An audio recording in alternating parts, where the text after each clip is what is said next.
Man, I'm so conflicted right now with this episode of Fate. It has so much development on emotional level with Ilia. I finally realize now why Ilia is like she is after this episode. I mean, I remember watching 2006's Fate when I was very young, and I remember watching it around like 2007, 2008. I remember watching the series, and I was always wondering why Ilia was just so psychotic. I always wondered that. After watching Fate Khalid and then watching Fate Zero, I always just assumed the reason why Ilia was psychotic was because she was alone, which it played a factor into that, but I didn't realize why Ilia was so crazy or psychotic in certain ways until I saw this episode. It revealed so much that I couldn't believe. Like, I was just left dumbstruck. I did a live reaction to this episode of Fate. I want to let you know, most likely this review is going to be up before the live reaction, though, because reviews take a little bit easier to upload since, you know, it's like going to be maybe 14 to 15 minute review, and while a live reaction takes 27 minutes, that takes a longer time to render and upload, so most likely you're going to see this review before the live reaction. But regardless of that, I was just so dumbfounded when I realized so many different connections between all of the Type Moon series I have seen to this very point. Like, I saw connections to Fate Khalid, I saw connections to Fate Zero, and then I saw connections with Kara no Kyokai Movie 5, and the main concept of Kara no Kyokai Movie 5, the paradox spiral with finding meaning and meaninglessness, all those connections played a huge role in this episode of Fate. And after just journeying through Fate for such a long time, through watching different series of the franchise, I was so shocked to see just how Ilia was as a character, finally getting her true characterization of why she is like she is. Like, seeing how she grew up in this episode alone, by herself, and she, at first, like, you see a scene when the flashback begins, she's just by herself in this room, and we saw that room in Fate Zero. Not going to go into 100% details of Fate Zero, because I don't want to spoil Unlimited Blade Work watchers first. I just say, no, there's a lot of similarities to Fate Zero in that, but when I get even further into the content when we saw that flashback, Ilia looks out the window, and she sees someone walking, and it looks like Kuritsugu to her, and she's like, goes down the steps, she's like, Kuritsugu, opens the door, and she realizes no one's there. She's by herself. And that scene just symbolizes her loneliness. It didn't need the added snow effect to show that she is lonely. Just that one scene in particular just showed how lonely she was. Like, she was in this giant-ass mansion by herself. Like, I mean, she had Humongulus there. She had that one old dude there that was, you know, making Humongulus and stuff. But she was still by herself. Like, you didn't really see any time in this flashback when she had human interaction. Someone was talking with her, playing with her, you know, just doing stuff that Kuritsugu did in Fate Zero. And to see this shown to us as the watcher, I now understand how lonely she was and why she wanted, you know, compassion or someone to talk with. And when it goes a step further, after she opens the door and she realizes no one is there, she sees something.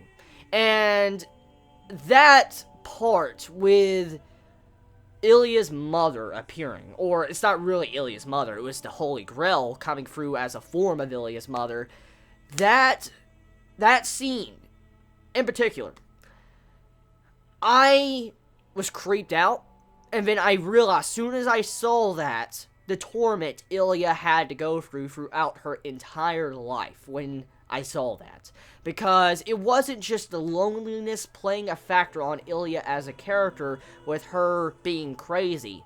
She was tormented by this Holy Grail that is inside of her. She was tormented by a figure that looked like her mother.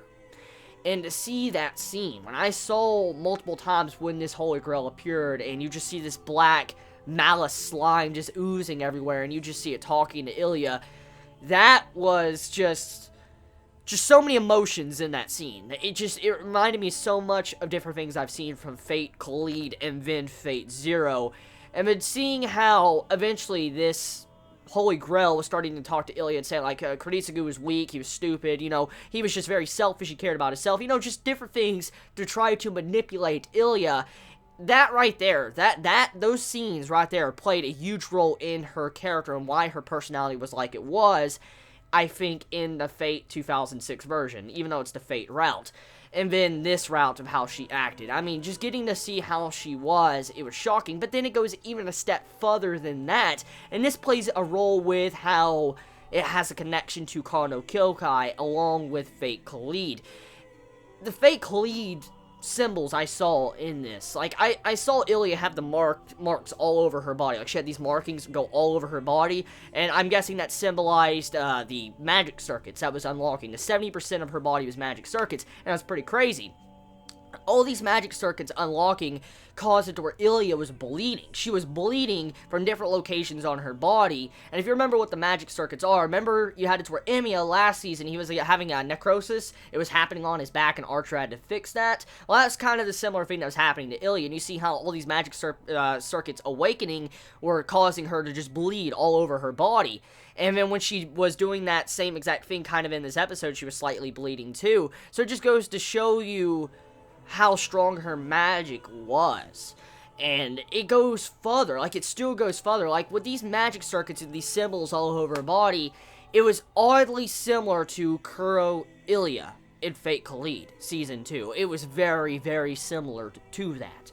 Like, if I did not watch Fate Khalid, I would not have seen those similarities. I would not. Now, I understand some of the comments I remember seeing when I was reviewing Fate Khalid. I remember now, people said that Kuro could be considered like the Holy Grail. And to see how Kuro, symbols all over Kuro's body, was on Ilia in this episode, now I understand seeing those connections. I cannot believe those connections of how Type Moon's franchise ties in together like that. I cannot believe how all these series, even a Magical Girl anime you'd think would be not canon, which is kind of considered canon, could be linked to this series. And also to see how Ilia was in a room and she sees these corpses just being hauled off into this chamber, and you see these dead homunculus or homunculi just all dead in this pool, and then all of a sudden Ilia starts hearing them talk. And in that scene, in that segment, I don't know how to take that. Either A, it was a hallucination by the Holy Grail that's been tormenting Ilia. That's one way to take it. Or the homunculus were talking to her. One or the other. But I'm assuming that it was the Holy Grail tormenting Ilia the way it was done. And to see how that scene was done, it raises the same exact question or the similar things that happened in Kano Kyokai Movie 5. In Kano Kyokai Movie 5, the main villain was questing for the meaning of meaninglessness, trying to find out the meaning of meaningless death. And in that sequence, when it came to that part of this episode, when you saw all these homunculus dead in the chamber, and then we revealed that if Ilia loses and she was to, let's say, die, or this Holy Grail is lost and the Einsburns don't, win this Holy Grail war, they'll stop all the research that they've been doing for 1,000 years. They'll stop, they'll leave a smile, and they're done. They'll just drop the research. And in the act of doing this, what that means and symbolizes is meaningless death. All this death that has impacted so many homunculus through courses of hundreds of years would be all for nothing, all meaninglessness. All these bodies and corpses we saw in the episode would be meaningless, and that plays a huge role with Kano Kyokai's paradox spiral, and but also with the counter force and, I'm guessing Archer's job when it comes to the counter guardian. And to see how that was done, I was just completely shocked.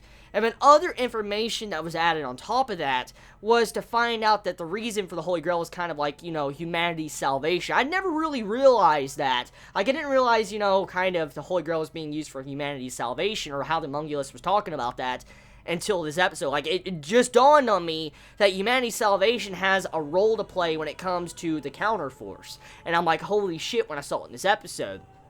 So, I'm so shaken right now to see all these connections. The depth to this series is crazy. Like, if you haven't watched all these series, like Kano Kyokai, Fate Khalid, Fate Zero, and maybe, Fate 2006, you probably won't be in the same situation as I am right now. You'll probably look at this as a sack of shit, or you'll just look at, oh, it's pretty cool, it was a sad episode, it's depressing, let's move on. That's how the average person would look at this episode if you did not watch all this other content that I have through my journey of watching anime. And to see all these connections, all this different meaning, all these different things playing in works when it comes to the universe of Type Moon, I have so much respect for this series now. Like, I have more respect than I did. Not just because of the animation and budget of Ufotable. It's actually, I have respect because of the writing of this series and the way the world aspect of the series is just fleshed out. I love that so much. I really do. And that plays a huge role in this episode. Now that I've discussed the similarities between those series, let's get into some deeper things. Well, kind of already got into some deep things when it came to Ilia, because she figured out that everything was meaningless, and then she got kind of corrupted or, tampered with when it came to the same thing that came to the villain in Kara no Kyokai Movie 5, Paradox Spiral. Trying to find meaning and meaninglessness, she realized that everything was meaningless. Okay, so Hercules and Gil. That fight in this episode, I don't even know where to begin to describe that. That scene, I was shocked to find out that Hercules was using his own free will to protect Ilia. I did not see that coming. I didn't. Like, Berserker's supposed to be an entity that is mad, in madness. And I mean, this has been hinted at in the first season. You saw how Berserker let go of his weapon, he started fighting barehanded and stuff. And then at the end of season 1, we saw how he had, like, normal eyes instead of berserking. But to see how he was helping out Ilia with his own free will, I couldn't believe that, because a Berserker was using his own free will to protect their master.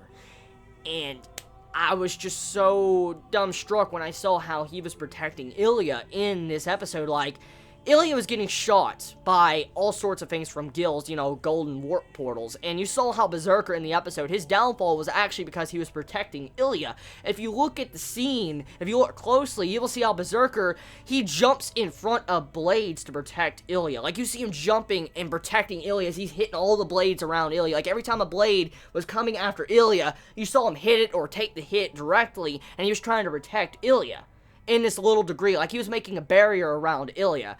And to see that scene, I don't know how to describe the emotions I have when it comes to Hercules, because I always liked Hercules as a servant when I watched Fate 2006. I loved him. I fucking loved him. And I've loved him in this Unlimited Blade Works series. I've loved this. But to see now more into his character, about how he was willingly protecting Ilia, not because of command skills or because he was a servant to his master, but because he thought of Ilia as a friend, and he didn't want Ilia to suffer. And that just goes to show you the heroic means of how Hercules was as a person in his timeline. And also, we get to find out that Gil, if you did not realize by now, if you're anime only or haven't watched the previous series, Gil is a demigod. That's what was revealed in this episode. He's a similar demigod to Hercules. And Hercules takes a step further than we saw in Fate Zero. Like, in Fate Zero, there was a similar fight that happened to this fight in the episode. Like, I remember in Fate Zero, this is going to be some spoilers. I'm just saying right now, this is going to be some spoilers to Fate Zero, and I have to talk about this. I have to talk about this because I felt like I need to talk about this. So, spoilers for Fate Zero. Anyways, in Fate Zero, we see Gil fight Ryder. And with that fight, with Ryder and Gil, we see Ryder get stalked by these holy chains. That happened in this episode of Fate Unlimited Blade Works. It was the exact same situation. You had it to, like, the exact same stance, kind of, was similar. Like, you saw Hercules lifting his sword up, about to stab or slice Gil, and he got stopped by the holy chains. And that was actually kind of what happened to Ryder in Fate Zero. And I thought it was done right then and there. If I did not watch Fate Zero, personally, I know Moon fans, I know how you are when it comes to visual novels. You shouldn't watch Fate Zero first before Unlimited Blade Works. I know how you are. But this is just my opinion, what I'm about to say. If I did not watch Fate Zero first, I don't think I would have had the exact same similar emotions as I had in this episode. Let me explain. Ryder in Fate Zero got stopped by those holy chains, and then Gil finished him off. He was done. But in this, Hercules, even after being killed and stopped by holy chains, he willed himself back and attacked Gil by breaking these holy chains. And what Gil said was that these holy chains were unbreakable. to even demigods. Like, they're even better against demigods. And for Hercules to break these holy chains and go after Gil, like, you see him about to kill Gil. Gil was freaking out. He did not realize something like that would have happened, and Gil had to go even further with his protection and use something even greater with his noble phantasms, and he killed Hercules. But the point that goes to stand is, if I didn't watch Fate Zero and see the level of how Ryder was, of how he fought Gil, and then to see how strong Hercules is in comparison, I don't think I would have enjoyed the scene as much, or I might not have enjoyed Ryder's scene as much, because Ryder, if he would have gotten stopped by the chains, I would have been like, okay. But Hercules going even past that and breaking the chains was just shocking. I'm sorry, it was. Now, I know, like I said, Type Moon fans have read the visual novel and, you know, tell people don't watch Fate Zero, watch Unlimited Blade Works first. It's going to kill me for what I just said. I know for a fact you will, because I always get it when I say something like that. But that's my personal opinion on that. Now, Ilias' death. That was beyond dark. That was a death that was not fitted for Ilias. She did not deserve that whatsoever. She did not deserve that type of ending. Even if she would have died this episode, Gil went way too far with that. The way he did that death was dirty and low as fuck. I'm so conflicted right now because I love Gil. I fucking love Gil. I loved him in the last episode. Remember what I said last episode? When I saw those two maids die, I was conflicted because I like those maids from Fate Khalid. If it's seeing this, I just don't know what to feel, because I love Gil. I love his attitude. I love his personality. I love his fighting style. I just love him. But to see what he did was just something I've never seen Gil do. Like, how dirty and wrong it was. Like, he cuts Ilias' eyes, and she goes blind, and then she's in the darkness, and then she realizes she's in darkness and all that, and when she's reaching for Berserker and crawling on the ground after he stabs her heart. That scene was horrific and sad, because Ilias didn't deserve that. She didn't, especially for what she went through after finding out that backstory of how lonely she was in darkness. It's like he put her back into that darkness. That's what Gil did in this episode. So yeah, this episode of Fate Stay Not. You know what? 10 out of 10. 10 out of 10 episode. Rate it what you want, but to me, it's a 10 out of 10 episode. Because the way it was handled on so many different ways and aspects of different levels of depth, 10 out of 10. It definitely was. Best episode I have seen all week. No competition. So, I'm going to end this review here. Go check out the live reaction if it's already up. Most likely it's not, though, but go check it out once it is up. You might like it. I do some theory crafting while I am watching the episode. So, yeah, please be safe. Chibi out.